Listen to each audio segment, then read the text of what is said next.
ఈ రోజు నేను డిస్కస్ చేసే టాపిక్ చాలా మందికి స్పెషల్ గా బ్రెస్ట్ ఇంప్లాంట్స్ చేసుకునే ఆ బ్రెస్ట్ ఇంప్లాంట్ చేయించుకున్న అందరిలో ఉండే భయం ఇది.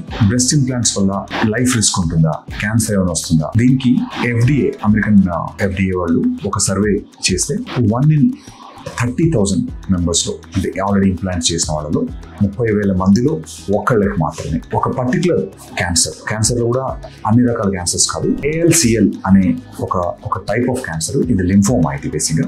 ఈ పర్టికులర్ క్యాన్సర్కి ఈ బ్రెస్ట్ ఇంప్లాంట్స్కి అంటే రిలేషన్ ఉంది, అంటే ఈ ఇంప్లాంట్ వల్ల వచ్చి ఉండొచ్చు అని ఒక ప్రూఫ్. అది ఈ ALCL క్యాన్సర్ అనేది ఇంప్లాంట్ రిలేటెడ్ కాబట్టి ఇది ఎలా గుర్తించాలి, ఒకళ్ళు వస్తే ఎప్పుడు వస్తుంది? బ్రెస్ట్ ఇంప్లాంట్స్ చేసుకున్న తర్వాత మినిమం యూజువల్గా ఇది 7 years తర్వాతనే వచ్చిన 30,000 మందిలో ఒకళ్ళకు కూడా 7 to 8 years తర్వాత వీళ్ళలో రెడ్నెస్ రావడము, తర్వాత స్వెల్లింగ్ రావడము, ఒక బంప్ లాగా అనిపించడము, ఇలాంటి సిమ్టమ్స్ అయితే ఉంటాయి. సిమ్టమ్ లెస్గా మనకు ఎటువంటి ప్రాబ్లం ఉండదు. ఖచ్చితంగా అది ఫీల్ అయిన వెంటనే కనుక మనం అడ్రస్ చేయగలిగితే మన ఇంప్లాంట్తో పాటు ఆ పర్టికులర్ క్యాప్సూల్ తీసేస్తే మనకు కంప్లీట్గా 100% మనం దీన్ని క్లియర్ చేసుకోగలుగుతాం. ఇలాంటి క్యాన్సర్స్ 30,000 మందిలో ఒకరికి వస్తుంది కాబట్టి వెరీ వెరీ రేర్ ఛాన్సెస్. అది కూడా ఇప్పుడు వాడే టెక్స్చర్డ్ ఇంప్లాంట్స్లో ఈ ఇన్సిడెన్స్ ఇంకా తక్కువ ఉంటుంది.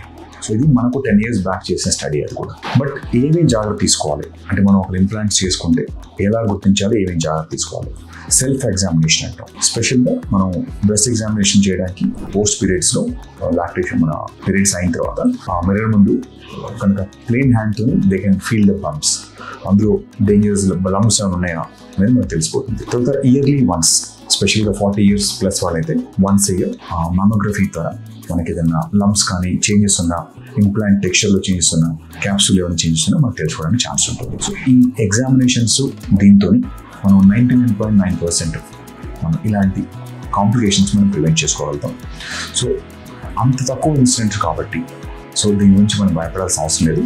బట్ ఇట్ ఈస్ డిస్క్రైబ్, అంటే ఈ పర్టికులర్ క్యాన్సర్ వచ్చే ఛాన్స్ ఉందని మాత్రం it is prevent. So implants ఎవరైనా చేయించుకోవాలంటే, ఒకసారి ఇంప్లాంట్స్ గురించి మీరు ప్లాన్ చేస్తుంటే ఒకసారి మీరు ఈ ఇయర్లీ అట్లీస్ట్ 1 in 2 years అయినా ఇలాంటి self examinations daily and yearly once cross check చేసుకోగలుగుతానని అని మాత్రం మీరు ముందు ప్రిపేర్ అవ్వడం మంచిది.